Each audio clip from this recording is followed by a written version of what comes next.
வேலை செஞ்சுட்டு இருக்குன்னு பாத்தீங்கன்னா இந்த போதைப் பொருட்களை மொத்த வியாபாரம் செய்யக்கூடிய வேலையை செஞ்சுட்டு இருக்காங்க.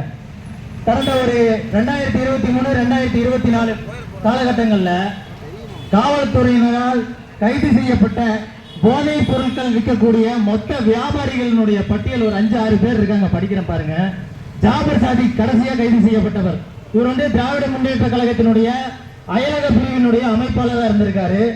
அவருடைய தம்பி ஒருத்தர் முகமது சலீம்னு சொல்லிட்டு மையச்சென்னை மண்டல துணை செயலாளர் விடுதலை சிறுத்தைகளினுடைய கட்சியில் இருந்திருக்காரு.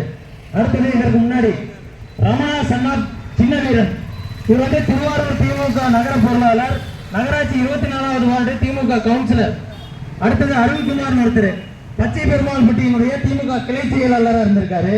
அடுத்தது பிரவீன் சன்னாப் செல்வி ஆரோக்கியமேரி, இவர் வந்து திராவிட முன்னேற்ற கழகத்தினுடைய சமயநல்லூர் மதுரை சமயநல்லூர் ஒன்றிய கவுன்சிலராக இருந்திருக்காரு. இப்ப பாத்தீங்க, தேச பக்தர் ஒருத்தர் கோயம்புத்தூர்ல ஒரு துளி ட்ரக்கை கொண்டு வர விடமாட்டேன்னு முதல் வாக்குறுதி கொடுத்து வந்திருக்காரு. ஆனா இங்க ஆளக்கூடிய திராவிட முன்னேற்ற கழக அரசினுடைய ஆளும் கட்சியினர் இந்த போதைப் பொருட்களை மொத்த வியாபாரம் செஞ்சுட்டு இருக்காங்க.